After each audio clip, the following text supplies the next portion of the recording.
Hey friends, it's Melvin. Thanks for tuning into this episode.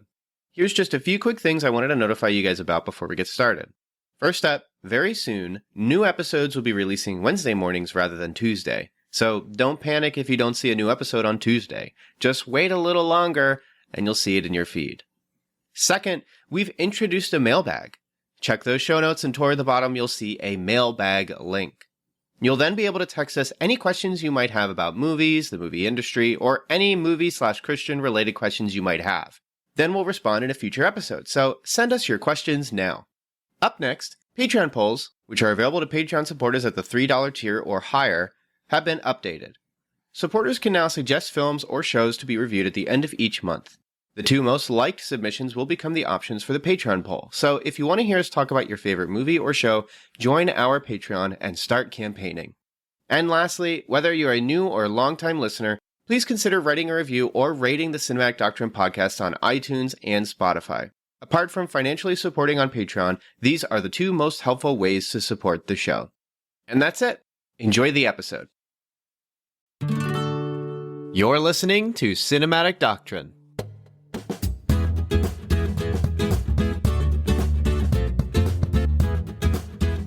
But hey, if you just press play for this Jurassic World 3 episode, which I guess is going to be pretty late for you guys, but don't worry, it is the gift that keeps on giving. I can tell you that every time I've talked about this movie, something new and stupid has come up, and I'm going, "Oh my gosh, this movie is hyping it up." It is every time I've talked about it, it's crazy. But you press play on that, but you just missed out 30 minutes of us talking about what is probably some dated Ezra Miller stuff. What isn't dated is just the discussion regarding Warner Brothers and the fact that they have put their hopes in some really crazy characters, real-life characters. Amber Heard, Johnny Depp, Ezra Miller. Who's Cyborg? I know that had a whole thing. Ray Fisher. I mean, that's its own thing, which has kind of been resolved actually. But it itself had some stuff. It's probably a little testy, probably thin ice, but that's kind of been resolved. And then of course Ben Affleck and Jared Leto. Who could forget Morbius? But we talked about that. We also talked a bit about just DC in general, some Flashpoint expectations, and maybe some solutions. Daniel proposed 3 potential solutions to this problem and asked me what I thought about those. You can hear about that. And then the last thing we talked about was a bit of Joker 2 news about it being a musical and why we think that could be a really cool idea. You get access to this if you go on Patreon, support for $3 a month. A link is in the show notes for the Cinematic Doctrine Patreon. $3 a month. There are some higher tiers. If you really like us, you can pay a little more. And if we've reached a certain tier, I think the first tier is $150 a month. We will do the first God's Not Dead movie and talk about that. And we intend to do the other ones with each tier we go up. You can see all of those on the Patreon. You get access to all the other early content we put out too, which usually includes, like I just said, you'd be getting 30 minutes of extra content right at the beginning for this episode. The last few episodes also include extra stuff, including with our Halo episode, a couple other tidbits that we talked about, probably about 15 minutes in that one and 30 minutes for all the other ones. But yeah, we are here to talk about Jurassic World 3, which I deliberately asked Daniel not to see. I texted him and I said, do not see this movie. It is bad and not I was in line getting tickets as to no 3 days later he goes, I'm seeing on Saturday. I said, you've done exactly what I told you not to. so upset. A little context. I said we will do an episode where I will tell you about it. You do not need to see it. And then I texted him, get a back seat so you can use your phone. So I don't know if you did. Well, I mean, after best episode ever, the Halo episode, I definitely feel like people are waiting for another episode where you just tell me about something I haven't seen. Yeah, I know it. But so right after you were telling me not to see it, my friend Brendan texted me, and I haven't seen Brendan in a while, and he was like, "Oh, you want to go see?" Brendan and I have not seen a good movie together. We saw Venom together in theaters. We just every time we get together to see a movie, it's a bad one. Yeah, I'm trying to think when the last time I saw a movie with Brendan, but it's not coming to me. Are we talking about the same Brendan? I think so, yeah. I doubt it. I seriously doubt it. You're supposed to yes and me. No. Come on, Dan. I'm not going to gaslight my friend who's going to be listening to the first time. Be like, do I know Melvin? He turns and he has a friend also named Melvin who just looks suspiciously like you. Man. It's like the variant thing. But so then he was also texting my friend Trevor and my friend Nate, and they all wanted to see movies together. And I was like, guys, I hear it's really bad. Like, let's go see Crimes of the Future instead. And they said no. So we saw Jurassic World 3 together. And another tidbit before we get into it is I have not seen the second one. I assume that wouldn't be too big a deal, right? Jurassic Park, pretty simple premise. And it turns out I missed some very important information between these two movies. My wife hasn't seen either of the first or second of the Jurassic World so this movies. is just incomprehensible. She just went into it just completely blind. Like, who's Chris Pratt? Why is he here? So we went to see this. We had just watched the first episode of Stranger Things season 4. Blown away.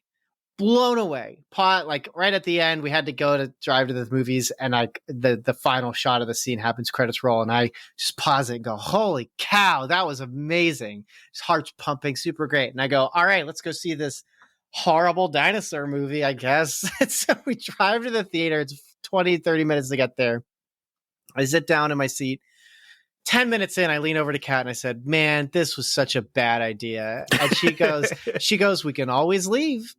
And of course I don't, because I'm thinking we might do it for the podcast and I'd like to at least finish it. But throughout the movie, I'm constantly thinking, but I think it would be a good critic thing to say, I left the theater, because I can completely explain to you why within 10 minutes I could have left and known the rest of the movie enough to say, don't go see it. Now, during this experience, I started stretching. I got antsy. Not because the movie's making me uncomfortable, but because I'm getting so bored. And the movie's 2 hours and 40 minutes, 2 hours and 20 minets. It's just long. It feels it would not end. It just keeps going. And we'll get into the specifics why this is so terrible, but I'll just tell you right out the gate. It's called Jurassic World Dominion. And there's just like no dinosaurs eating people, and they're not really traveling across the world watching dinosaurs attack people. And frankly, the dinosaurs don't seem to be a big problem, despite the fact that dinosaurs are released. It's one of the weirdest things about the movie, and I'll get more into that. There's just a couple of specific instances where that really bothered me and also doesn't make any sense. But I mean, we're getting ahead of ourselves. The world should be a disaster right now, but also there shouldn't be that many dinosaurs because there was only a collection of them, and then they were just released in the US, which frankly means you could. All right, we'll get into the specifics in a minute, but I started noticing people getting up and down in their seats constantly, so no one cared about the film. Yes, this was the busiest theater ever been. People were getting up, they were walking around, they were going to the snack bar or whatever. Like, it was not holding the audience's Nobody cared. attention. One dad got up and leaned over to talk to his kids. He's just standing in the theater talking to his kids, facing away from the screen, and then at some point leaves. About what? Just like, I don't know. Not the movie. You guys finish your college essays yet? Yeah, important things. I can read them if you want. Like, it's like the Tim and Eric skit for the Absolute Vodka commercials. I'm sorry, guys. My mom and dad died a couple hours ago. It's just so stupid. That's a good skit. It's a really funny. But then, people are coming up and down. I wanted to go buy food at the where the kitchen is, just because I wanted to talk to somebody. I wanted to talk to human beings. Feel something. I also just wanted to buy food so I had something to do while watching this movie. I was so bored. My eyelids started to flutter. I was nodding off to this movie, which is I have not had. Kathryn does it all the time. She falls asleep to movies. It's amazing. She still has no idea how Rise of Skywalker ends, and it's like the last 40 minutes of that movie. She fell asleep early in that movie. Also, partially written by Colin Trevorrow. So yeah, and you know what? This is the first time a movie has evoked Rise of Skywalker for me, where all the actors really don't look interested in the movie. They're getting a paycheck because they had a contract they signed back in 2014 that said we're going to do a trilogy. So I guess we're sticking around. And even the old cast reprising the roles as a legacy characters just don't look interested in the movie. Jeff Goldblum is borderline insufferable in this film. It's just annoying. I get that everyone just loves him, paired alongside the meme status plus world according to, but it is just bad. And so yeah, I'm almost falling asleep. I'm bored. I want to go home. And then finally we go home and I'm excited because I'm well, at least I can watch episode 2 of Stranger Things season 4. And it's 12:30 and I'm it's too late. So I just go to bed disappointed. It was just terrible. And that's my experience with the movie. I could have left, and I could have, like I said, just told you about it. And we'll get into the movie proper. Yeah, but it sounds like you also had some experience with this movie. I mean, you saw it with people. How did that go? So we're definitely going to send this episode to them, but they didn't like it. We all were. Does anybody like this movie? We all were upset at Brendan after, like, what the heck, Brendan? And he's like, I like dinosaurs, or whatever he said. It's always interesting when you get a group of people, all of whom have distinct tastes and interests and things that they like, and they all can be like united against something. Let's way, just like episode 7. Yeah, but so despite the fact we all have interesting tastes and distinct things we like and do not like, and my friend Brendan, he's seen every single Godzilla movie. He's seen all the Toho monster movies. We saw the other movie we saw together. We saw Godzilla King of the Monsters, the second one from that series. Bad movie, yeah. Which he enjoyed more than me because it had really cool monster fights. Which, to be fair, there were cool monster fights in that movie. Yeah, super cut of that. It's pretty neat. Some really good visuals of that. But yeah, we all collectively did not like it. We all disliked the fact it was so very long. The fact that nothing really happens. The movie doesn't really get started for an hour. The acting is bad. Chris Pratt looks like he doesn't want to be there.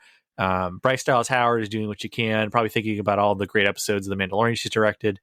And it's just kind of a total disaster. And people were getting up and walking around during the movie. I mentioned earlier that someone was scrolling through Instagram in front of me. People were talking. People were getting up. Kids were asking their parents what was going on because they took their kids to see a fun dinosaur movie that just desperately didn't want to be about dinosaurs for some reason. And about 2 minutes in, I leaned over to Brendan and I said, I heard online that this movie is mostly about locusts. And he said, what? And then like a few minutes later, just a sort of locust attacks some children. I laughed. The kid's running away. It's so funny. He turned to me and said, I can't believe you're right. Every time there were scenes of people in peril, it's like in The Happening when she looks on her phone and goes, look at this. And the tiger rips the guy's arms off. And it's just people running away with dinosaurs like pecking at them. It's so funny. I got laughter every time. Hey there, it's your friendly neighborhood call to action. Just checking in on you. Hope you're doing all right. I'm just stopping by to say, if you enjoy the show, you can always subscribe and write a review for Cinematic Doctrine. There's iTunes, Podchaser, basically anywhere you listen. You can give us a shout out with a thumbs up, 5 stars, gripping positivity. Or if you hate the show, you can say that too. Wait, what? What are you saying? Why are you saying that? Well, I'm not going to tell them what to do, Ted. They're free to do what they want. Our analytics say we got a lot of listeners in the US, and they love their freedoms. And you're also free to check out our Twitter. Very active there. We host polls, memes. There's also the Cinematic Doctrine Facebook group called Cinematic Doctrine Facebook Group. If you want to join, just answer the questions, read the rules, and tell them the podcast sent you. Also, you should check out our website. Some really cool stuff there. Editorials, written reviews for movies we haven't had time to cover. Always check out cinematicdoctrine.com when you get the chance. Oh, Ted also told me I shouldn't forget to mention the Patreon. Something about you can support us or something? Wait, Ted, I thought this was like a hobby thing. You want me to expand Cinematic Doctrine? You know this already. Right. Yeah, I forgot. I'm the one who put all this together. Yeah, Cinematic Doctrine has a Patreon. For as little as $3 a month, you can gain access to early uncut episodes of the podcast. Oh, and did I mention, you get to tell us what to do. That's right, each month you get to vote on a movie we discuss on the show. Anyways, I gotta run, so I'll see you guys later.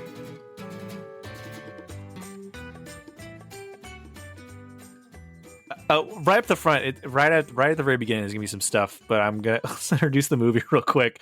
I'll go down a brief plot synopsis, and then we can just spend the next 4 hours complaining about it. It's just bad. Jurassic World Dominion is the third film in the Jurassic World sequel series to the Jurassic Park trilogy. From the director of Book of Henry comes and Safety Not Guaranteed, which isn't bad. Good it's movie. Pretty I good, like that movie. Good indie film. Following Book of Henry, Colin Trevorrow was removed from the third Star Wars film, which is why J.J. Abrams was hastily brought back. So and make he of did that write. What you will. He did write Jurassic World 2, which is also pretty bad. Yes. Written and directed by Colin Trevorrow with additional screenplay credit to Emily Carmichael. Story by Derek Connolly and Colin Trevorrow. Obviously based on the Michael Crichton novels, although at this point we were really stretching what based on means at this point. Also, Steven Spielberg is credited as a producer, but I'm sure that's mostly in name only. To be clear, leading up to the film's release, Colin Trevorrow did a ton of press talking about how he's really excited to explore the concept of how human beings would adapt to living beside dinosaurs in modern society. And there's bits and pieces of that, and that would have been a way more interesting movie, but it's not that for some reason. Jurassic World Dominion. That's so weird. I mean, that was basically his. Another aside is he did do a short film. I think in 2020 it came out called Battle at Big Rock. I think that's what it's called. Yeah. It's pretty good. Like, it's a cool short film. It actually got me excited more for this because at the end of 2, you get a shot of like a pterodactyl on like Route 66, which is kind of funny. But it was like, okay, that seems pretty cool. Which of course we're not going to get a couple of years. Oh, sad Melvin. Yeah. But the short film is just people camping, and then the one with the big face. It's herbivore though. I forget what it's called. That kind of dinosaur. Triceratops walks into the campsite, and everyone has like a protocol where you just get into your campers and you hide.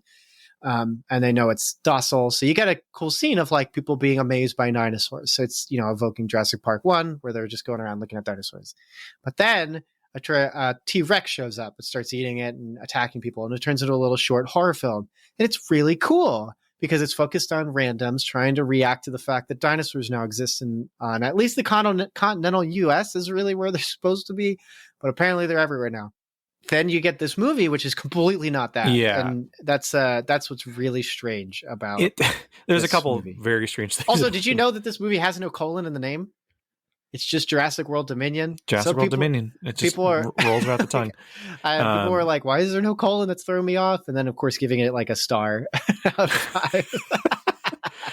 Awesome. I mean, that's a fair rating to be honest with you, but Jurassic World Domination could have been cool. I don't know why they didn't call it that, but I just think they have dominion over the Earth now. I guess Domination, but they don't. So much more. Domination better. Sounds more like an action movie, which, to be fair, this is not. So I can see why that'd be barely a movie. It's just so boring.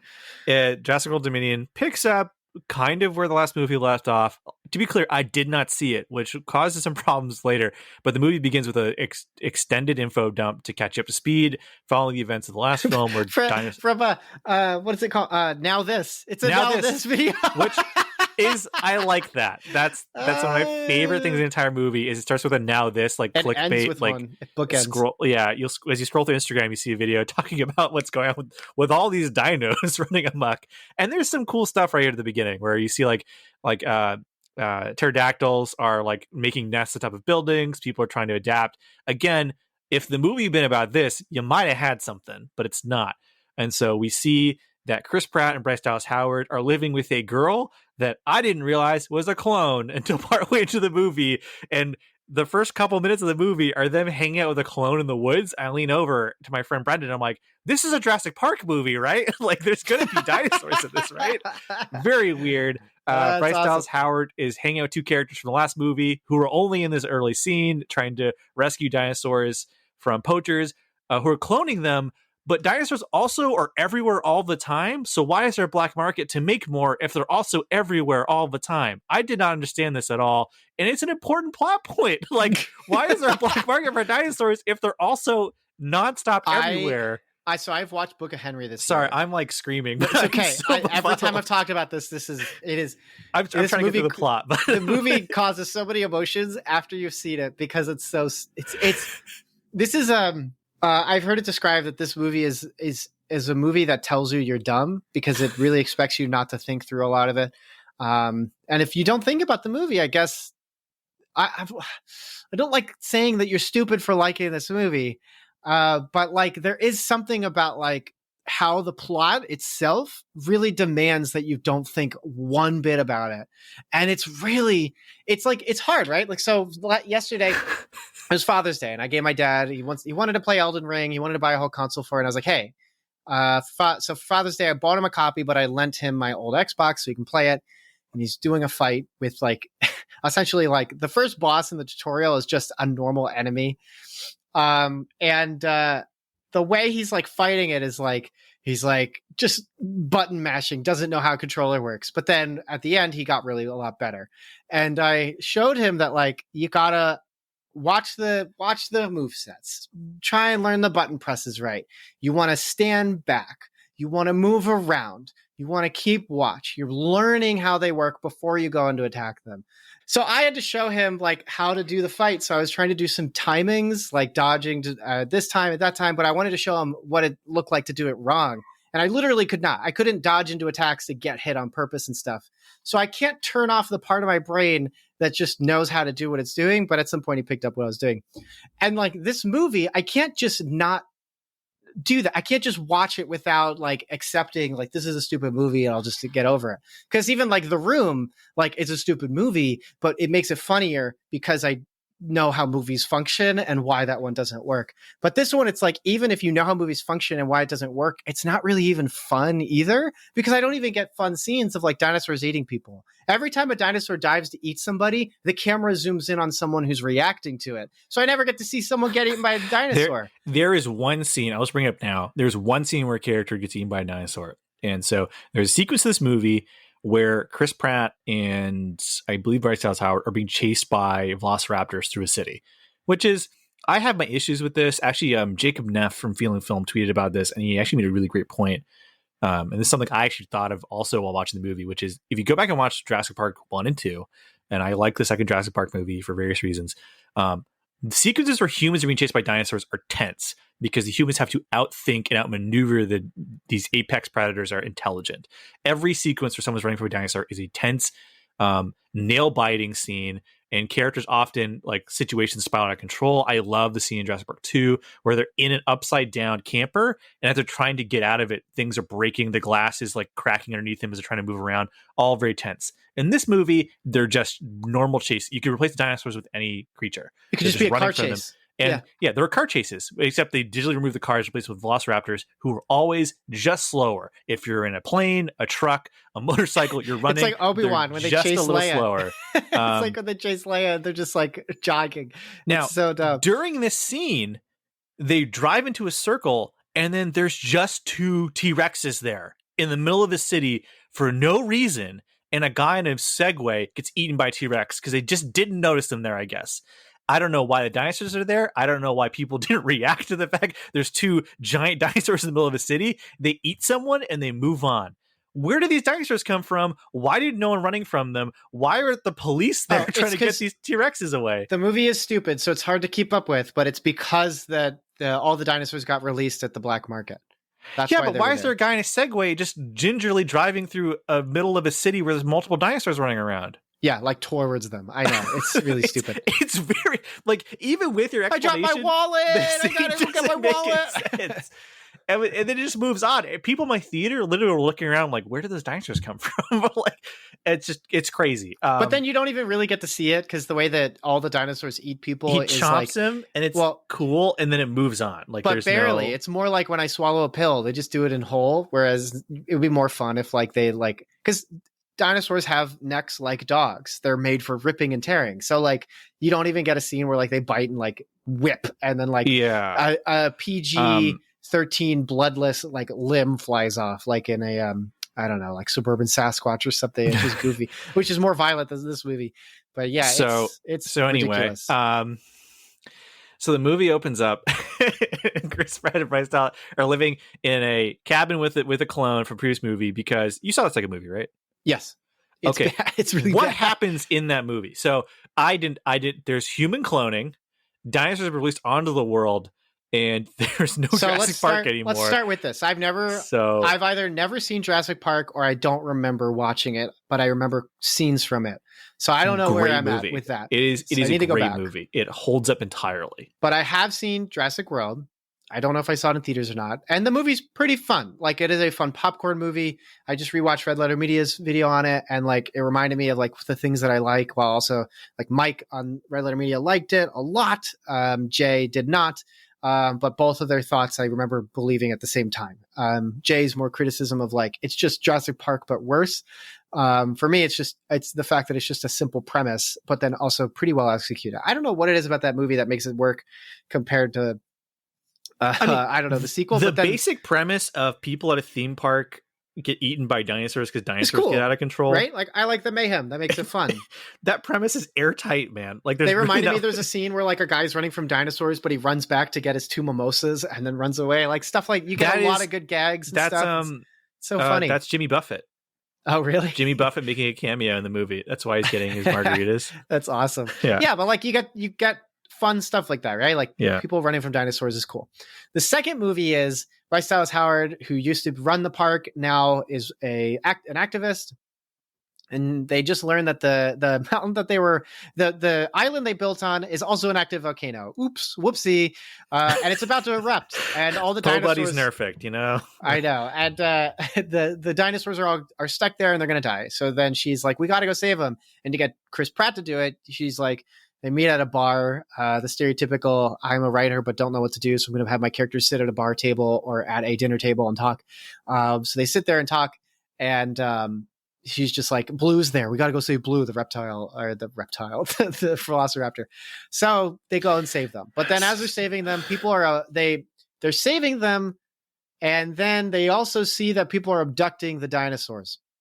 And they're like, who's that? And then they follow them to a mansion where under the mansion is a secret lab where they are auctioning off dinosaurs to foreign countries and mercenary groups. And they also made another special dinosaur that is really smart. And if you point a laser at something and press a button, then it goes and chases after them. And in Red Letter Media, they make a good point where the example they show is in the auction, this guy has a gun with a laser pointer and he points it at one of the persons in the auction and then presses the button and the dinosaur eats the person at the auction. And the first thing they say is, isn't this supposed to be an auction? Is anybody going to want to buy stuff now that they know they're all at risk of the crazy person who's selling the dinosaur? And two, if I'm already pointing a gun at somebody, why do I need to tell a dinosaur to go kill them? Especially when it's like really stupid. So anyways, that dinosaur at some point escapes, but it plays dead because they're trying to capture it. And there's a camera shot of where it plays dead laying on the ground. It's been tranquilized. And a guy wants to come up to take its tooth out because he collects teeth. And at some point, the dinosaur wakes up, winks at the camera. They give it a smile and it closes its eye again to tell everyone it was playing along. And then once the guy's in the cage, he gets up and eats them. It is just the campiest film. But it's genuinely kind of fun in that way. Like when I saw it, there was nobody except for these two people behind me. And the woman was constantly into it. She was gasping and freaking out. I wanted to laugh, but I didn't want to take away from their experience. But it was that kind of movie. So did she freak out when the raptor winked at the camera? I think she went like and something like that. It was really sweet. The movie's grown sentient. I know. They're looking right at me. I can't believe Wanda looked at me. Right for us. This movie needs to be rated R. But see, so that anyways, sounds like somebody was asked to write a Jurassic Park movie and was like, well, if we're not in a park, where in the world do we take this movie? And just threw every unused science fiction script in their, like, they had a bunch of scripts in their drawer that they've been working on, and like, I guess it's a Jurassic Park movie now, and just shoved them all in there. Very stupid. Anyways, the dinosaur escapes, and it actually is kind of a cool sequence where it's like a monster exploring a mansion, so it's like clever and smart and sneaking around and climbing on the rooftops. Nope, wrapping up the movie. No. It's 2 hours and 40 minutes. Also, it's really long. Oh my gosh. I'll give it to Colin Trevorrow for cleverly taking a lot of money from people and time from people, because Book of Henry is pretty long too. It is ridiculous, but it's very funny. A masterpiece. So I mean, you got to check it out. I equally think it's one of the worst. It is the worst movie I've seen this year. Period. I know I've seen Morbius, but it is terrible. But it's also very funny. Cause I think what just makes it terrible is it just feels like it's by an alien. Like the things it thinks are cool are not cool. And so it's like, the Book of Henry is the kid you bullied in school. But unlike how you have regret as an adult for it, Book of Henry, you don't have regret for it. It's like, it's bad. It is a bad movie. So anyways, the dinosaur gets out and there's these weird sequences, but at some point the girl who's the clone in this movie gets into the basement. Chris Pratt and everybody's there for some reason. And then the villain runs away and says, she's a clone. Everyone's like, okay, I don't know why you're telling us that. Who cares? But they say that it's specifically that her father had a daughter, but then when the daughter died, she made a clone of them to just basically have them live again. And so it's a cool science fiction thing in theory, but not in a Jurassic Park movie. Stupid. And it's not like she has cool dinosaur powers. Like that would have been kind of dumb and fun. So she's my assumption, because again, this is a Jurassic They Park retcon movie. it in the third. They change who she's cloned from and how she's cloned. Oh, well, I mean, that doesn't matter. That doesn't matter to me. We got to move on. That's the movie, right? Well, it doesn't matter. We got to move on. I assumed it'd be like she's a clone and it somehow relates to dinosaurs. Like they use dinosaur DNA to clone her or something. It's just that, if we can use DNA to make dinosaurs, what if we can do it with people too? So who cares? It's almost incidental to the. So it's a separate scientific breakthrough that is revolutionary that has also happened within this world. So, because at the end the place is on fire, it's all going to get destroyed, and they're like in the mainframe room. I don't know, like the main center. And there's basically just a big red button there's two buttons. There's one to open the doors so the dinosaurs can get out, but there's a main door that they can't leave. And for some reason, it's just like a depot where you could just enter and exit. And she's there. And Chris Pratt's like, I don't know. Bryce Dallas Howard's like, oh, they're all going to die. The dinosaurs are going to die here, but we got to go. And Chris Pratt's like, yeah, they're all going to die. That's sad. And then the little girl hits the button to open the door and let them out. And she goes, they're just like me. And like Chris Pratt like looks at her. No, they are like, not. I know. and so they nobody says anything, and they just show a scene of like, yeah, Velociraptor at Route 66, and you're like, wow, a lot of people are about to die. and then apparently nobody dies, because apparently this video weird. Wait, in the new movie only says like 60 people have died. No, they would no. There should be way more people who have died. More than 60 people died in Jurassic World. What are you talking about? Also, like, did the people just not know how an animal, like, okay, there's two major problems right out of the gate. First off, hundreds of people die every year from non-dinosaur animal related incidents. I know. Like, animals are not like ticks, evil. Man. Like, ticks are just like, we're like, oh, you got Lyme for the rest of your life. Good luck. Okay, like, you can't. Dinosaurs don't have to be like inherently evil in order to kill people. Like, one of the deadliest animals in the world is the hippopotamus, because it gets aggressive at ships, and sometimes if it gets up out of like a river and actually causes ships to turn over. Like, animals are based on instinct. So like if you walk up to a bunch of foxes and they think you're about to attack it, the foxes will attack you. That also applies in theory to dinosaurs. What? You ever see Let the Right One In? Yes. The cats, when the cats start, that's the worst scene in an otherwise perfect movie. But there's a woman who owns a ton of cats, but she gets bit by a vampire. And then at some point, just like 1,000 cats just start attacking her. It looks terrible. But like, yeah, on instinct, animals will kill you. But apparently in this video, less than 100 people have died.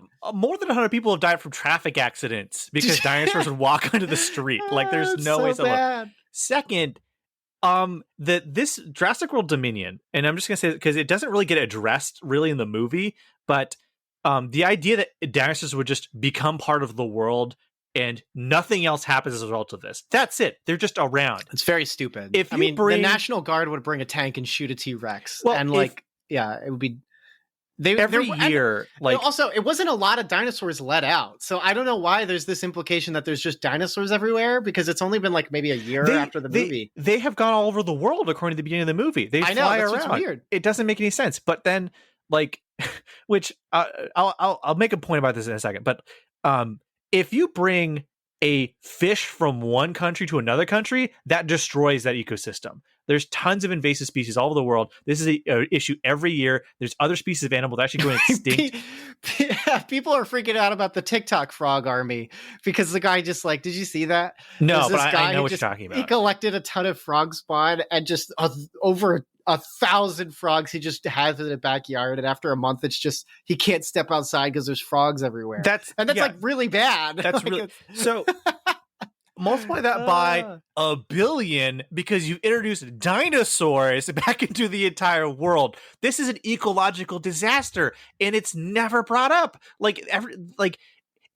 Based on your description of the last movie, the next movie is already written, right? It should be a disaster movie on a biblical scale. Yes, you can't do ships because you're at risk. You thought there was a crisis of transportation because of COVID and because of the canal getting blocked in 2020. But it's like that giant monster. Monsters from the deep are attacking ships. It's the fact that that's not this movie is insane. Like, I was flabbergasted. Like, watching the opening of this movie, I was like, oh, it takes 50 minutes to do anything because we introduce 5 groups of characters. And if I have not seen Jurassic Park, so I don't know these legacy characters. So 30 minutes of their introductions is like, I don't know who these people are. Who cares? That's so bonkers to me. But so anyway, so after we meet Chris Pratt and Bryce Dallas Howard, we are reintroduced to Sam Neill. I think you were making a joke about it being a 4-hour episode, but I just don't think this is going to be a 4-hour episode. And to be clear, I'm okay with things not making sense if what you do is really fun or interesting with it. Like, there's a lot of speculative science fiction specifically that doesn't logically hold up because they're exploring moral quandaries or ideas or premises. The fact that they just drop all these dinosaurs on the entire world and then just move on to something else is unfathomable to me. Like, I cannot believe that you were given on a platter the easiest premise to make a monster disaster movie out of, which is, what if dinosaurs were everywhere and they don't do anything with it? I thought the opening scene with the Now This was going to be like Starship Troopers, where she's talking and walking, and then just like a dinosaur grabs her and eats her, like walking away. Or like Starship Troopers, they're recruiting an anti-dinosaur army. Like, gentlemen, this is what we've been training for. You know? Yeah. I'm doing my part. And it's just a Triceratops on the ground, like bleeding, clearly not going to attack anyone. I found one. Yeah. Instead we get shots of girls feeding like dinosaurs like they're ducks at a pond. Oh, that's so dumb. So Sam Neill comes back to Alan Grant. He was the star of Jurassic Park 1 and 3. And then we also get Laura Dern's character from Jurassic Park 1 and 3 as well. It's established that Laura Dern's character has since separated from the man she was with in Jurassic Park 3, which is actually kind of something fans wanted, because fans, from my recollection, were not happy about the implication that Alan Grant and Ellie Sattler, so Sam Neill and Laura Dern did not get back together, was something of a point of contention for fans. So we get introduced to them, and Sam Neill is doing archaeology still, and you think they're going to make some sort of point about why it's important to still do like archaeology, even if dinosaurs walk around the earth. There even is shots of kids like on their phones not paying attention, but that's never brought up again. And there's something oddly uncharismatic about these returning actors. Like, they seem happy to be back. Like, the people that actually seem kind of game are Jeff Goldblum, Laura Dern, Sam Neill, while Chris Pratt and Bryce Dallas Howard don't look like they actually want to be there. But there's something kind of off about all their interactions. And this is where you run into the problem where things have been sucked up into the MCU hole, where the idea is just the presence of returning actors is itself a makes up for a lack of anything actually happening in the scenes, where you're supposed to just be excited to see these characters again, but they don't really say or do anything. And you run into this weird problem where the movie is trying to get all these characters into one place, but it doesn't seem to know how to do that, even though the plot is right there. Okay, Bryce Dallas Howard and Chris Pratt need to get their clone daughter back. And also there's dinosaurs back in the world. So Laura Dern and Sam Neill also need to go to the same place. But the movie takes forever to get everyone back into one place for some reason, where they go through all these weird plot developments where first Bryce Dallas Howard and Chris Pratt have to track down a smuggler, and because they think she's sent to one place, but she's actually sent somewhere else. Why is this whole middle sequence where they go to a place where the girl isn't in the movie in the first place? You could cut that out entirely. They could just know that she's been taken by Biogen or whatever, then go to the Biogen place. Why is there this entire digression in the middle of the movie? I don't know why they didn't do World War Z, where they could just have the characters travel around and you have your first third is going to be the chaos of having dinosaurs everywhere. The middle part is learning more information and traveling to. We are past that point where the there's a million other things you could have done with this movie that have been 100 times better. I'm saying, if you're doing this movie already, why are you doing it this way? The movie is 2.5 hours. Why do we need a whole digression in the middle of the movie where they go to a black market? For the movie to start. It's just terrible. I was reflecting mostly on the editing and how like it's a corner cutting movie. So we briefly mentioned they go to that black market, and I remember I didn't know why they were going to the black market, and I leaned over to the cat like asking, did I miss a scene? She's like, what do you mean? I was like, I don't know. So, something feels wrong. So like, I didn't know why they were going there.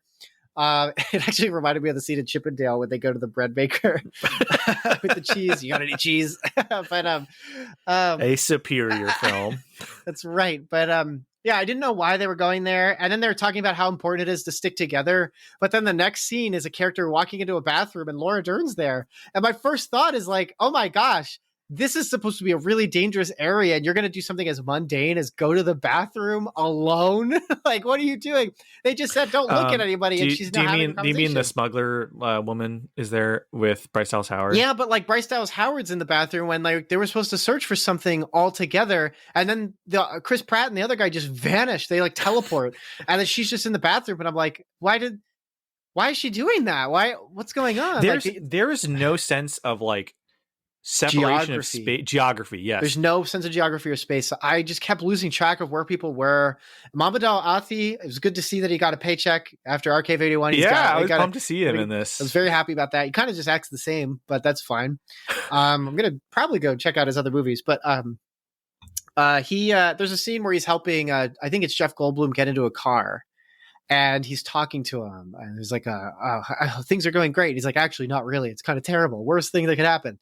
And then anyways, a door needs to be open, and they just do a wide shot, and he's already at the button to open the door. We didn't see him like finish the conversation and start walking away, which would be typical, because editing is fascinating. You really do need to give people just a second of motion to imply movement and then relocation. And it's just, the movie constantly has that. And so, the editor was like, oh my gosh, I have 4 hours of content I got to cut down.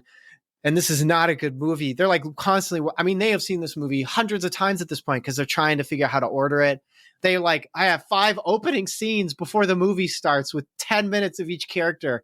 And there isn't even geography between the last movie to explain where these people are.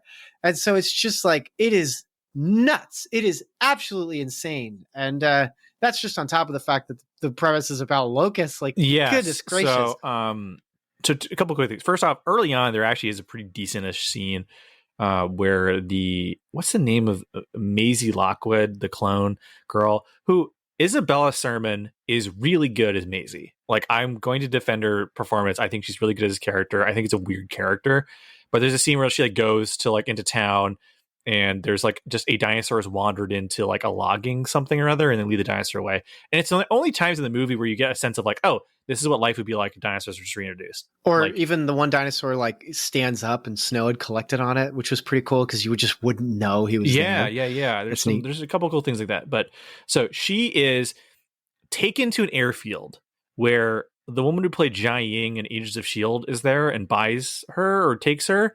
And then the next scene, the woman who had her on a plane is just in this black marketplace with them. And then the kidnapped girl just also ends up at Biogen. And there's like no sense of time over which these things take place. Characters just are one place and then another place suddenly, like you're talking about, where you can pull that off, but you need to do something to help the audience sort of assimilate to where people are. Oh, yeah. Literally, this smuggler woman is in one scene. The next scene, Chris Pratt and Bryce Dallas Howard walk into a place looking for their daughter, who this woman just saw.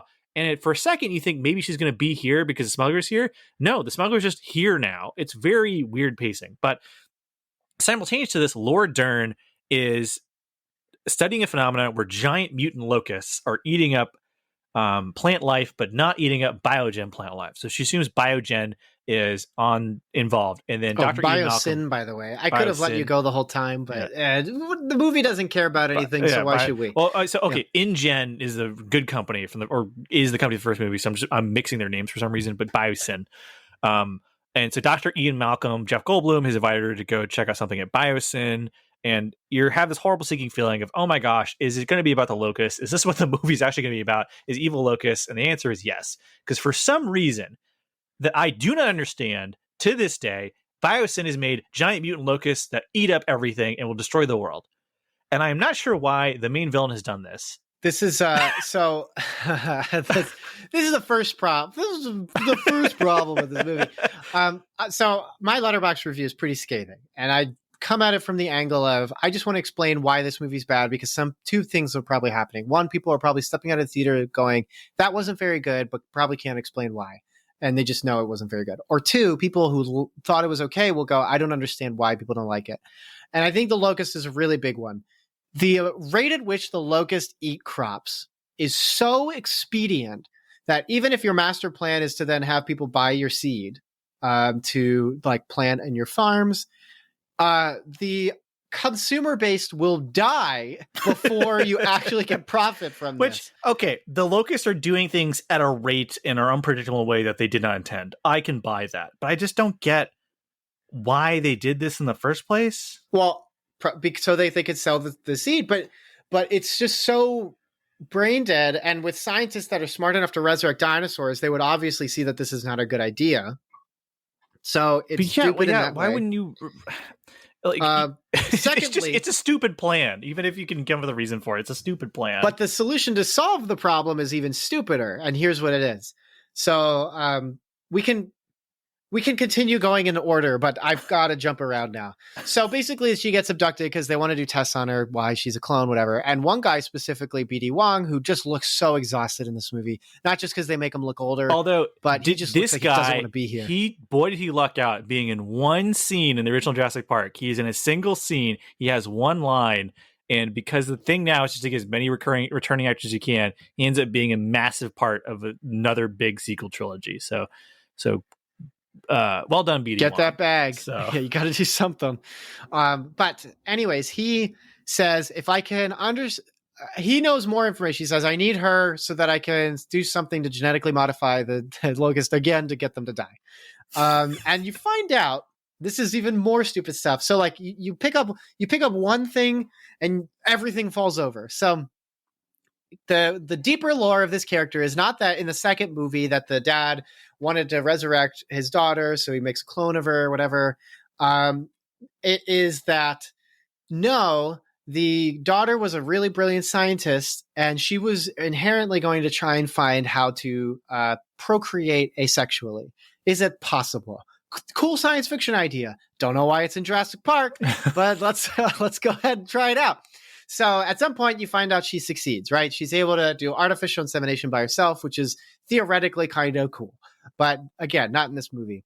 But then after she gives birth to herself, essentially same DNA, same person, same whatever, the older self, the scientist, finds out she has a fatal disease that's genetic to her. So she goes, oh no, I got to figure out how to cure this so I can cure my child version of myself so that they don't grow up and have the same disease.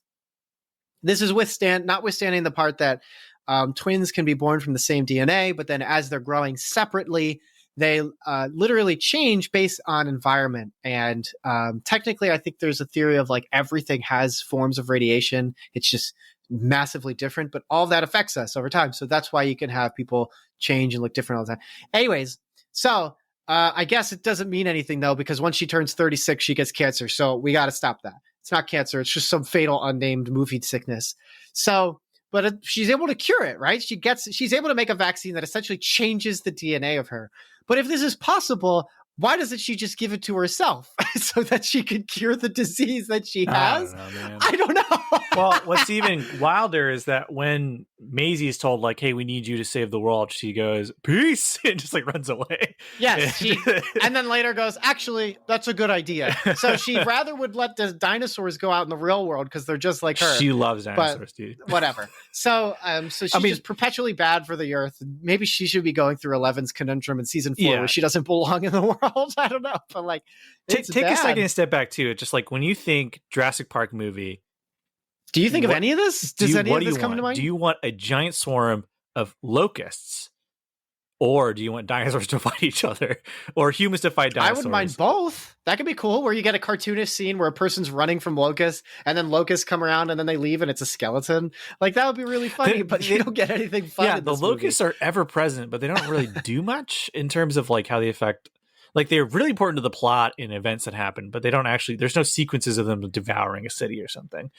It's bizarre. Like, why is any of this in a Jurassic Park movie? Is this the question you keep asking yourself, even though they went through all the trouble of bringing back the main principal 3 characters from the first movie? It's the worst legacy movie 1 week after the best legacy movie, Top Gun Maverick. You watch really Maverick, amazing. You watch Creed, you even watch any of the Marvel movies where they bring back characters or whatever, and the characters are all treated with more respect and all those other properties. They're given more things to do, because at the end of the day, like, there really isn't much of a reason to have these returning characters other than that's a good hook for people to come see the movie, because there's some stuff at the end where they interact with these new characters, but it becomes very painfully obvious that the new characters have brought very little new to the franchise, and what they have brought is extremely stupid. They don't have characters because they even have to lampshade how weird. There's that scene in the trailer where like he talks about, we had to go save Blue because I promised his mom, and Jeff Goldblum's like, you made a promise to a dinosaur, and it's played for laughs, but yeah, that's what's happening, and it's stupid. It's and there's really a scene where they have stupid. to like use their mind thing to stop a velociraptor,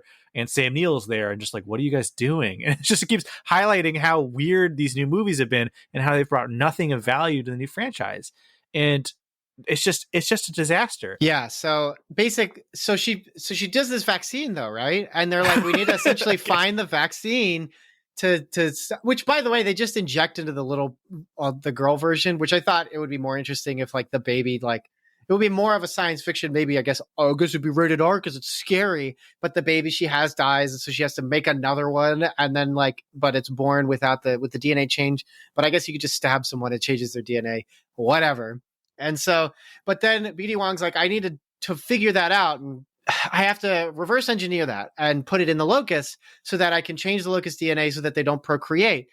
But then he just puts it into one, which means only that one can't procreate and the rest would just continue procreating. So when he's cheering at the end, like he just did something cool, I'm like, you didn't do anything. The locusts are just still alive. At this point, this is the thing. This is the part where even the film's science doesn't work, because Disney World does this already. Disney World is in Florida. It is a swamp. There is mosquitoes everywhere, but not in Disney World. Why? Because they have an entire specific staff whose job is to find where the wildlife are located, including mosquitoes. They're able to essentially like neuter the mosquito population in the area so that they're able to still live where they are and like still contribute to the ecology of the area, and then they just die off. But they do it to an entire hive, and then they can kind of keep up with it. And they're never removing mosquitoes from the ecology, but they're keeping them from getting to the point where you're in Disney World, you get stung all the time. And so this science already exists, but the movie doesn't know that because Colin Trevorrow doesn't know that, I guess. So it's just like, it's just so stupid. It just keeps giving on, like, it's just the gift that keeps on giving. And like, yeah, so nothing technically gets solved at the end. The locusts should technically still be eating everybody. Like there should be a second movie where it just shows BD Wong like at a bar and he's just wasted going, I failed. And there's like mosquitoes and like locusts right outside trying to break in. Cause like nothing happened. They didn't solve anything. And as far as the movie's concerned, like they try to do this shot of like, we all need to work together with nature. It just shows like dinosaurs walking with like animals. And I'm like, yo, these animals are gone. there's like the horse population should be decimated. There's no fish in the water because you have this giant like sea monster should be eating all these whales. You thought orcas were almost extinct. Man alive. What else is this thing going to eat? You think it eats krill? I don't know, man. Yeah. So you're probably thinking, hey, when did dinosaurs start breaking out and killing people? And the answer is never. That actually doesn't happen in the movie. There's a handful of sequences where a single character is chased by a dinosaur, but the dinosaurs look bad in this movie. They all look like you really yearn for the Industrial Light and Magic practical effects dinosaurs from the OG films. By the end of it, they all look like vaguely CGI creatures. And most of the movie is this. They're running around a biosyn facility, and there's kind of a plot twist. Also, the main villain, Dr. Lewis Dodson, is a character from the first Jurassic Park film. You mean Tim Cook? Yes. Or Tim Sweeney? Clearly modeled after a couple people. We need that girl. She's the most valuable IP on the planet. Yeah. Shut up. And you're so insufferable. Campbell Scott is giving kind of an interesting character. I never got like a feel for him. He just kind of made me uncomfortable to look at. My friend texted me and was like, what the heck was that about the protein bar? Did that ever got paid off? I don't know. I don't know. I thought they were implying like he wasn't real, so he had to like go off and take like an intravenous thing to keep him alive, and he needs the girl because he's a clone. And it's like, well, I don't know what that was about. I pitched this to my friends after the movie, but like the end of the movie should have been him injecting himself with some kind of serum and turning into a dinosaur creature. Yeah, give us some body horror. Right, that'd be cool, right? And then like, Jeff Goldblum has a reaction shot where he's like, "This is like a dream I had with a fly," or something stupid. Wah wah, because this movie's so dumb. Why not? Just for once, I wish life wouldn't find a way. You know, maybe. So bad. Life finds a way. He just shotguns him in the face or something. It's so awesome. To the grave. And then he could have fought the T-Rex and the Apex Predator. That'd have been cool. There's a couple of dino on dino action scenes. They take place like 2 hours into the movie. Lewis Dodson is a character from the first Jurassic Park film. You remember him as the person who gets Wayne Knight to get the shaving cream thing, which is why the movie painstakingly draws attention to the fact he has a can of shaving cream. It's a thing from the first movie. It makes no sense why it's there. I'm not going to get into it. He also is not played by the original actor. The original actor, Cameron Thor, had some bad stuff happen to him. Google his name if you want to know what happened with that guy. He's a terrible villain. There's nothing really interesting that happens with him. The movie just kind of keeps limping along with this bizarre locust plot. And then the bad guys try and stop them from doing stuff, and they give up, and then the dinosaurs just get out of control, and then Jurassic Park kind of happens. There's a bunch of weird stuff at this point where like there's a sequence. It's established that they're watching them all the time, yet don't stop them from doing anything. Right? Like there's all these shots of them watching them with surveillance cameras, but they don't stop the heroes from progressing. Very weird. I don't understand, man. It is the I don't know what happened, man. It's 2.5 hours and nothing happens. It's very weird. I almost fell asleep. It's like I said at the beginning. I don't know what this movie's really dumb. It's the dumbest. It is one of the dumbest movies. Now, it is not the worst movie I've seen this year. That's definitely still Texas Chainsaw and then The Bubble by Judd Apatow. But this is my third I rate least Texas favorite. Chainsaw way above this. I'm sorry. Like it managed to be bad on all fronts. It is extremely long and boring. I was waiting for the movie to end the whole time. And I did think about it. I just want to make clear. I could have seen this being my absolute least favorite of the year, but yeah. But there's no action. There's no exciting sequences. There's no fun chases. There's really no acting either. Like it's just people standing in front of the camera. I don't know, man. Do you remember that part when Sam Neill climbs the ladder and everyone in the theater goes, "There's going to be one on top, and it's going to spook him, and he's going to fall off the ladder and hit his head." There's so many. And then weird, he does it. There's so many weird things, like the editing of that whole sequence of being chased and trying to climb up a ladder. Characters just teleport around the screen, and there are places. Forget the hat. I need the hat. And he gets the hat. Stupid. There's a scene where Campbell Scott runs away from some dinosaurs. He doesn't close the door behind him, and then the 3 dinosaurs are in the. There's tons of stuff like that in the movie, and it's just there's nothing to recommend. I want this franchise to finally die. Jurassic Park is a franchise that is near and dear to my heart. I think I mentioned this before, but the second Jurassic Park film is the first movie I remember seeing in theaters. It is my first memory of seeing a movie on the big screen. Is the second Jurassic Park film. So.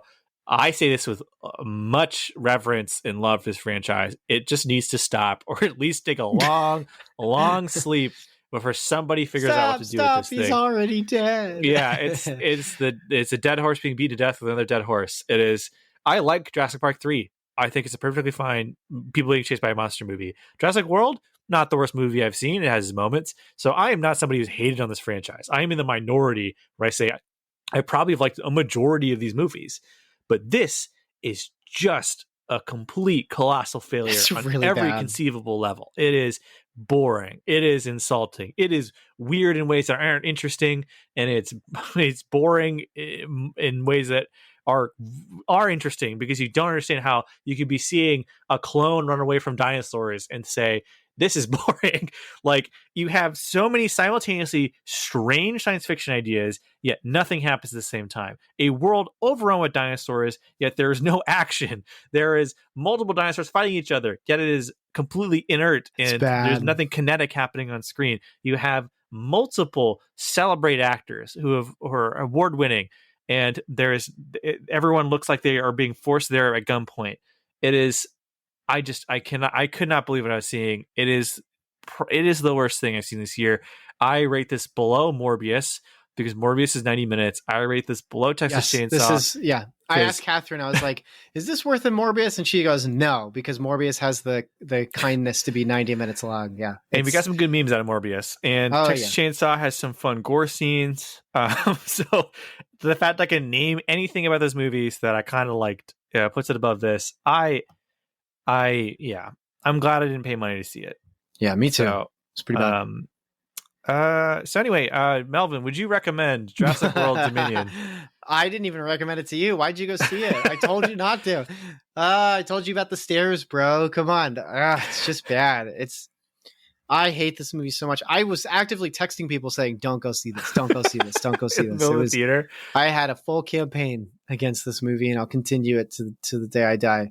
But yeah, this movie is just terrible. As we're talking, I was almost like, is this going to be a 3-parter? Am I going to have to cut this up? Because this is getting, there's just so much to talk about here. But then there's so many little things you can complain about forever and ever. But at a certain point, you just have to say, like, it's bad. It is the evil psycho version of everything we've learned about franchising, right? Because it's like, we're going to get all the legacy actors back. We're going to have callbacks. We're going to have deep lore and continuity. Where, remember that guy who hires Wayne Knight in the first Jurassic Park movie? Well, he's the villain of this movie. Like, it took all of the wrong lessons from every successful blockbuster that's happened. Like, it's like, oh, you guys want something new? Well, here's something new. We're going to take, it feels like one of those movies where, for those who don't know, almost every Die Hard sequel started production as a different film. Like, they just took another action movie script and put John McClane in it. And a couple other Bruce Willis movies began production as Die Hard movies. Like 16 Blocks was supposed to be a Die Hard movie, and they just slapped the Die Hard name on it. This feels like that. This feels like someone found a science fiction disaster movie script and just threw Jurassic Park on it. Because it's an eco-disaster movie about locusts where dinosaurs are also walking around in the background. It's like that skit you talked about with Bill Hader eating spaghetti, but it replaced Bill Hader eating spaghetti with dinosaurs. Yes. And that is what this is. You know, it's so bad. I hate this movie.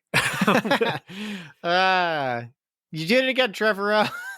I feel bad with bashing on a guy who clearly is passionate and he has some talent. Well, the reason I feel bad about it is because I remember a couple. Is he having a bad run though? Let's do a really brief aside before we go into recommendations. So is it morally okay to mock people? Not necessarily, but it is morally okay to like criticize what someone puts out for public engagement, especially if you're purchasing it, right? It's like, literally a whole career is criticizing movies. Not just that, but why did you put this out? Because you want to make money. And how do you make more money? Because the thing's good and people want to go see it. And it's okay if you put it out and it's not very good. Partially that's how the market works. And it's also just how logic works, right? If you're sitting around in an ideas room and someone puts out an idea and they're routinely putting out ideas that don't work or are bad, you would kick them off of that ideas room.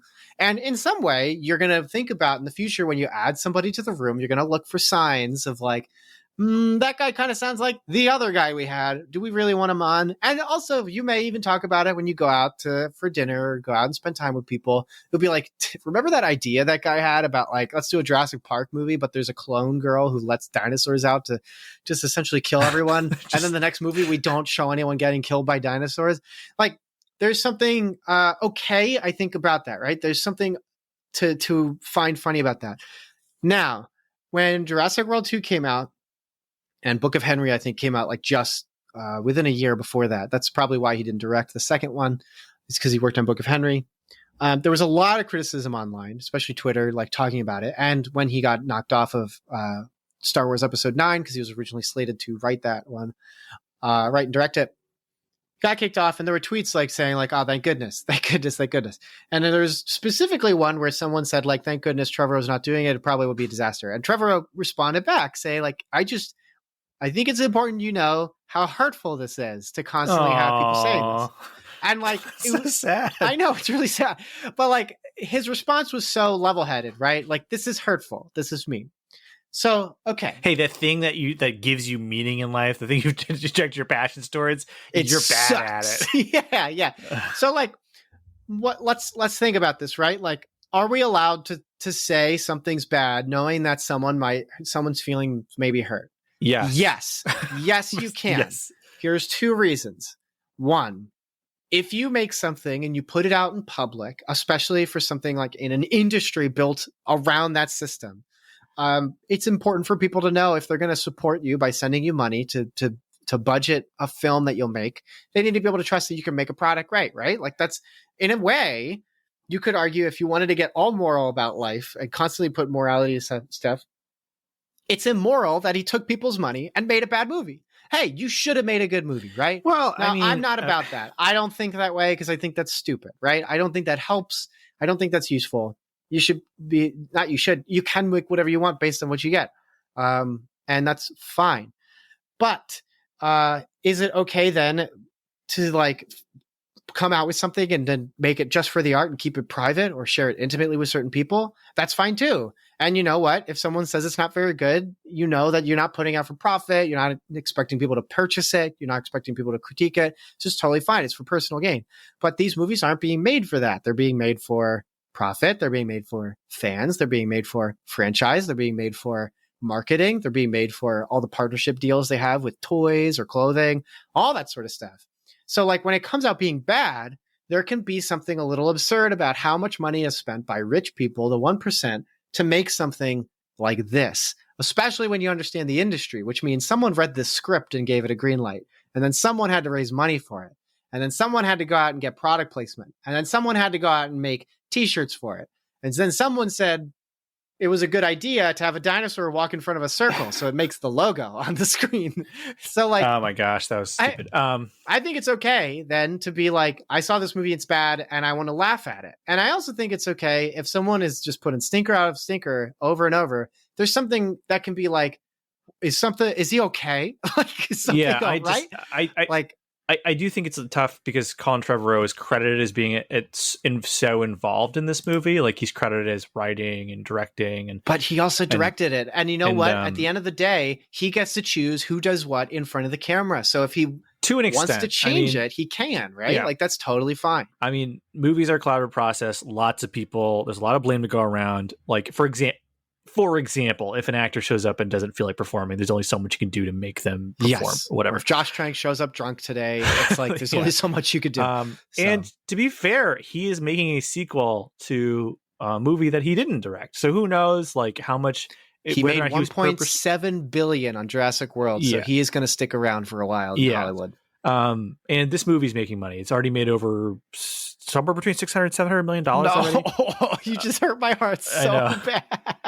But I mean, a public response to it is going to be what it is. I mean, Trevorrow and everyone involved is under no moral obligation to make a movie that I like. They just have to make a movie, and as long as it makes back all the money put into it, everything works fine. The ecosystem keeps going. Obviously, I would prefer if people made movies I liked, but they're not sitting there going, what would the Cinematic podcast think of this? This is like, I don't even know who would like this movie. I don't either, because like, even I'm a Jurassic Park fan. I'm a fan of this franchise. They brought back all of my favorite people for this, but I really liked seeing, I know Dr. Ian Malcolm has a smallish role in the second one, but I didn't see it. I love seeing Laura Dern back, and I love seeing Sam Neill back. I mean, I've seen Sam Neill in a lot of stuff recently, but I like seeing all of them back as their characters. Are you just rewatching Event Horizon every night before bed? Again. I just like the part where his eyes are gone. But he's in a lot of Taika Waititi stuff, now, Sam Neill. Mm-hmm. So because he's in Hunt for the Wilder People, he keeps having cameos in the Thor movies. But yeah, like Trevorrow is under no obligation to make me happy. It is unfortunate, but I mean, it is a specific field where you get lots of feedback, and people get feedback at their jobs all the time. Your boss tells you to do a good job. If you work in retail, customers will tell you exactly how they feel about stuff. I get lots of feedback in my job. Every time I do anything in front of a group, I get feedback from all kinds of people of all kinds of stuff. Yes, yeah. So it is part of the job. It's just because of the scale of what he's doing. Even more so than compared to like him doing small short films or indie films. He's going to get lots of feedback from everyone all the time because he's making a freaking Jurassic Park movie, which a lot of people are going to see and have feelings on. And so that's just part of the territory, That's partially why anytime someone gets cast as Batman, they tell them not to go on the internet for a couple months specifically because people are going to have feelings about that. It's unfortunate. If you're black and you're in Star Wars. You can't go online either. If you're any ethnicity other than Gary, poor Rose, Rose Tico and Moses Ingram. I think that's her name.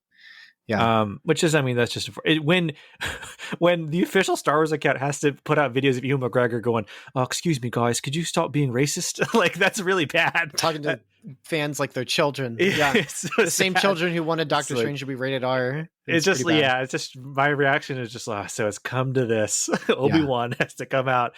I'm surprised he didn't do the thing where I wish he just went, the show's not even good. What are you complaining about? Why do you care so much? There's a lot of things wrong with it, and that ain't one of them. I really thought like her character did something, and I'm like, I don't know. I mean, there's maybe a potential fan favorite from Rebels that as a result. But the show's not over yet, so or at least I don't think it is. Probably is now. By the time this goes online, it definitely is now. But like, anyways, I've been watching Miss Marvel instead, which is very charming. I want to get around to that. But yeah, I just all that to say is like I think it's totally fine for you to be critical of something. I even think it's fine to make direct jokes. YMS's finally releases the first part for his Lion King 2019 review, and he really gets at Jon Favreau a lot. And Jon Favreau is a fun guy. He's like basically everyone's friend in Hollywood. He makes some good movies, and every now and then he makes one that's not very good, like Lion King 2019. And he constantly is talking like, "Come on, John, why'd you choose to do this, John? This and that, whatever." But then even at the end, he's like, "Look, a part of what I'm doing is performing is comedy. And comedy sometimes is directing to make a faux villain. Like we want to be like, he's doing the thing again. Who's giving him a paycheck? Let's look." But that doesn't always mean that they're just going to perpetually make bad stuff. Like I mentioned, Safety Not Guaranteed. I know it's over like a decade since that, but like it's a pretty good movie. And like it's people do keep evoking that movie when talking about Colin Trevorrow. It's kind of like Neil Blomkamp in District 9. It's the only good one. I mean, yeah, Jurassic World was made, but Jurassic World was probably like like exactly like District 9, yeah. But like Jurassic World was probably a very committee movie, but then it makes $1.8 million. So like it's like, okay, I guess or 1.8 billion, sorry. I would be shocked if both the Jurassic World movies were like Colin Trevorrow visions from farm to table, Not the first one, but possibly the second one with the script. But he didn't direct that one. Bayona. He's great. He directed The Orphanage, which is one of the best like gothic horror type movies of the past like 20 years. Mm-hmm. He directed When a Monster Calls. Yeah, there's some horror stuff in Jurassic World 2 that feels pretty good. But then this one is a mess. I mean, Book of Henry's I guess a mess. It's trade off, right? Because we're sitting there like Orphanage, Guillermo del Toro produced, like When a Monster. These are big movies, also lots of people, but we're giving him the credit for it being good. So I guess maybe that's a trade off, right?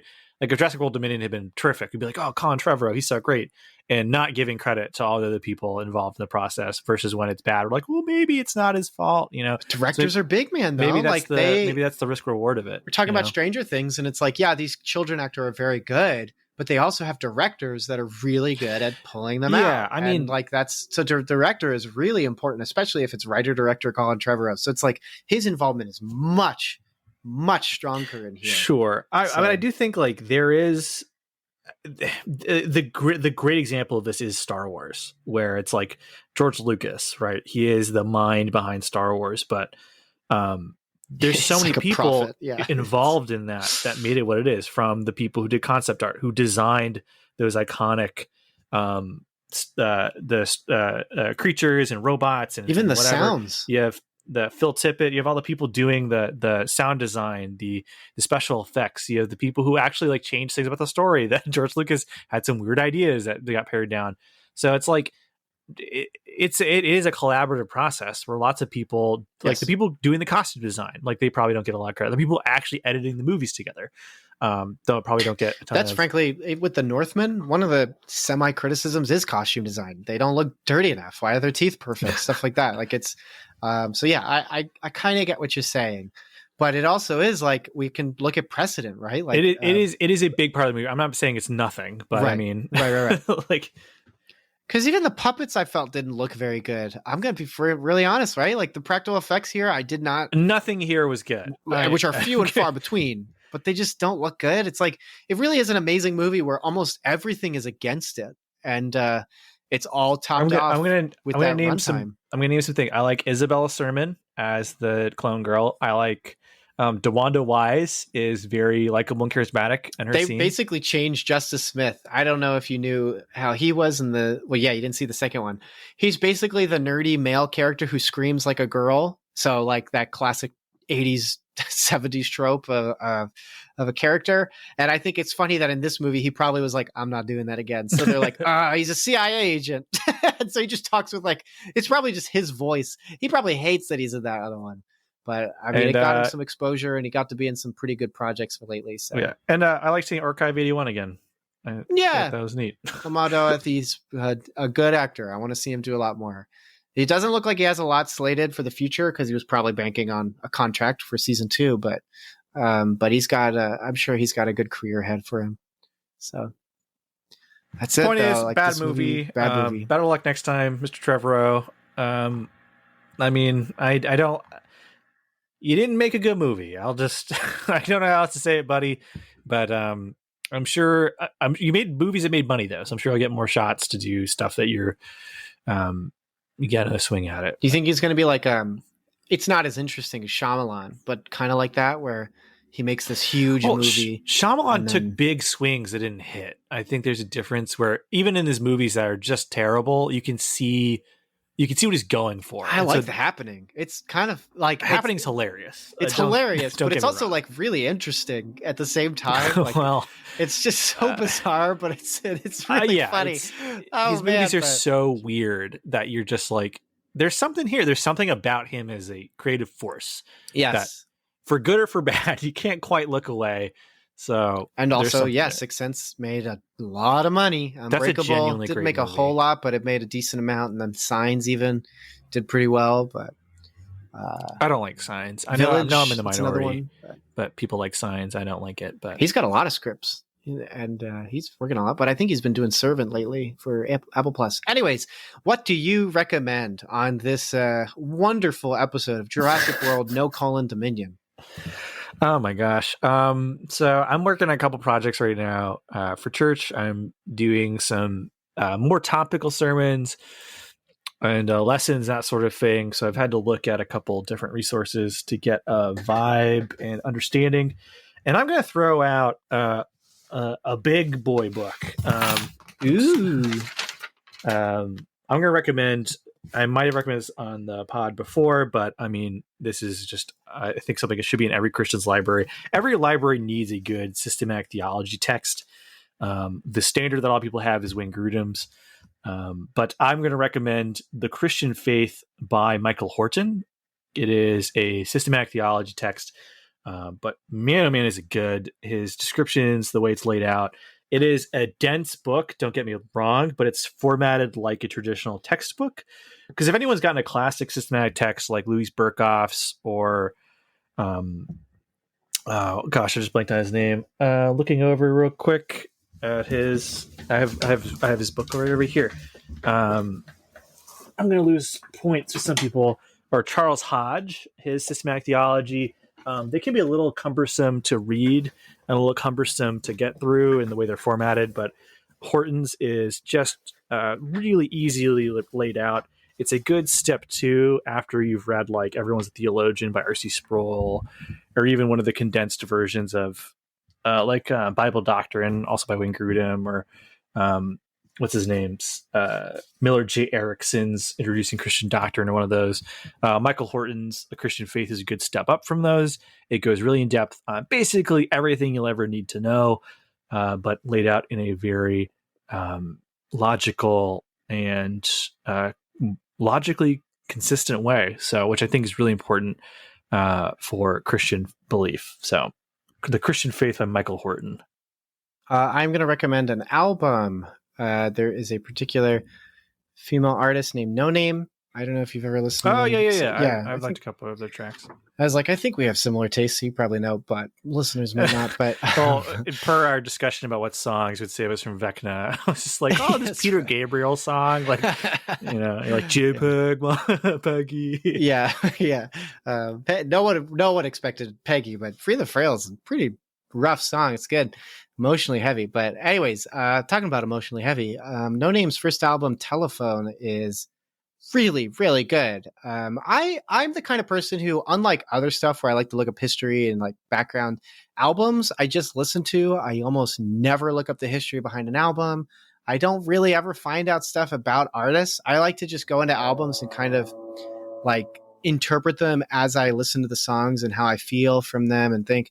And Telephone, I don't know what spurred on this album for No Name, but it really feels like a melancholy film about here it is.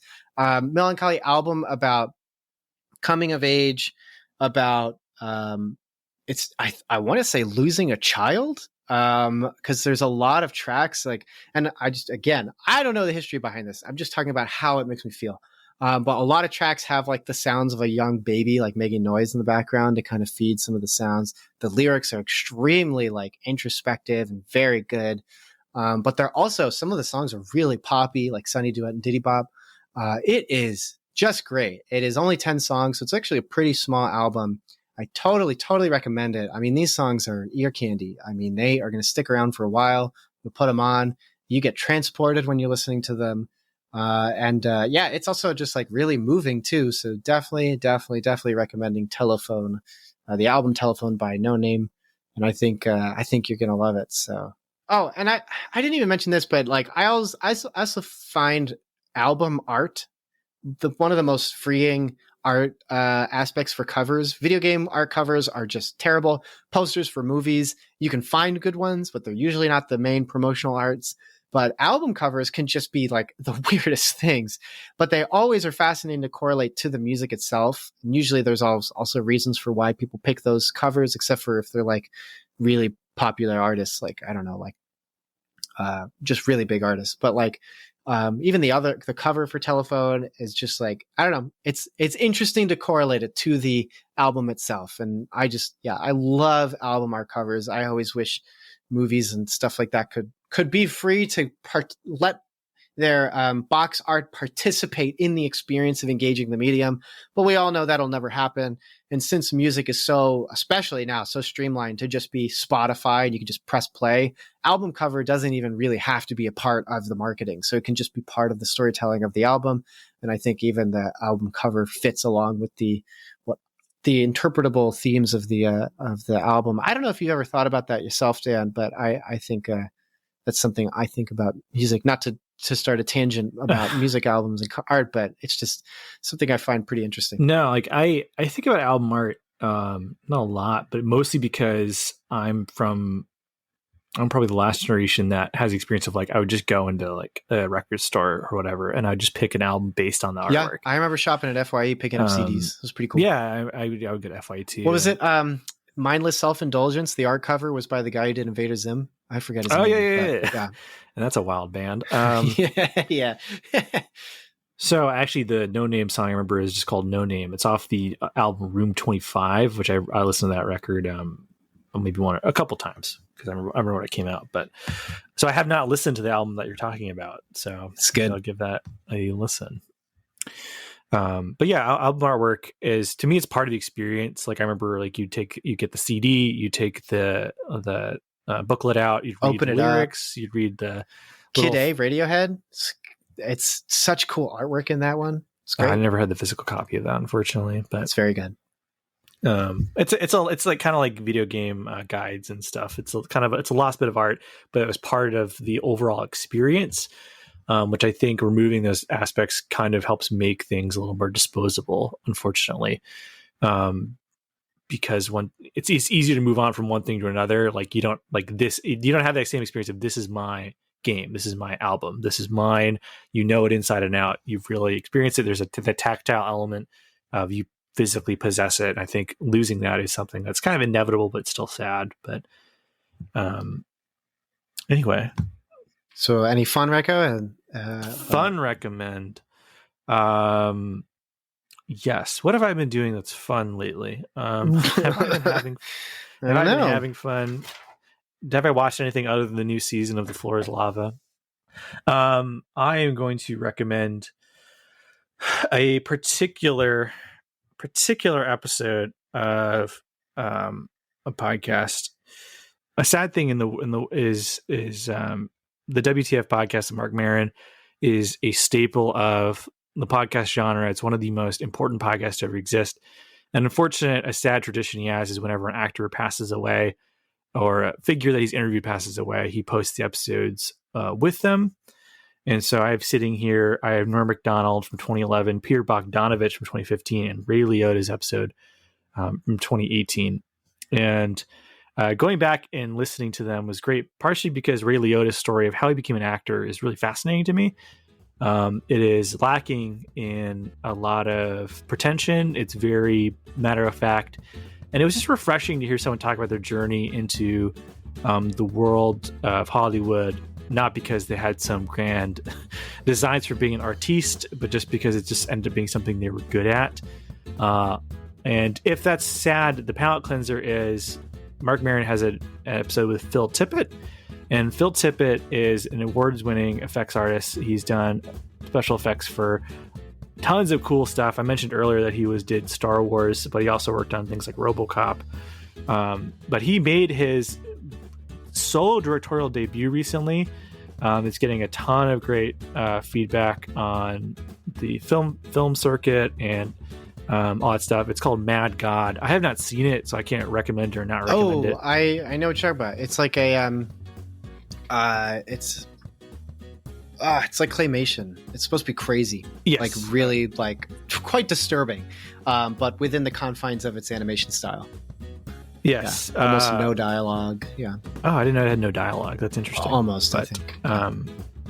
So those two podcasts, specifically Ray Liotta and Phil Tippett from WTF Podcast, they're just if I don't get to go to the theater or get to see a lot of movies and stuff, often we'll take a step back and just listen to stuff that talks about filmmaking and acting and all that sort of stuff, because I still love the whole thing of it. So that's my recommendation. Thanks so much for checking out this episode of Cinematic Doctrine.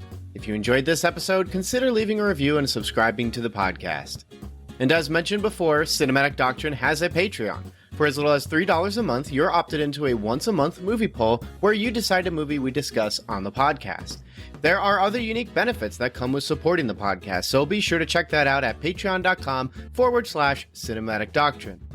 A special shout out to those who support at the Art House Theater tier on Patreon. Thank you so much, Mom, Dad, Melanie, Shirley-Ann, and Thomas. You guys are the best, and your continued monetary support is greatly appreciated. Until next time, stay cool. Want some Cinematic Doctrine swag? You're in luck. We've got 3-inch Cinematic Doctrine logo stickers exclusive for Patreon supporters. Perfect for your travel mug or laptop. Head over to patreon.com/Cinematic Doctrine, link in the show notes, and choose the independent theater tier. Doing so will net you other perks too. But let's be real, the podcast stickers are the coolest perk. So get yourself some podcast stickers by supporting on Patreon.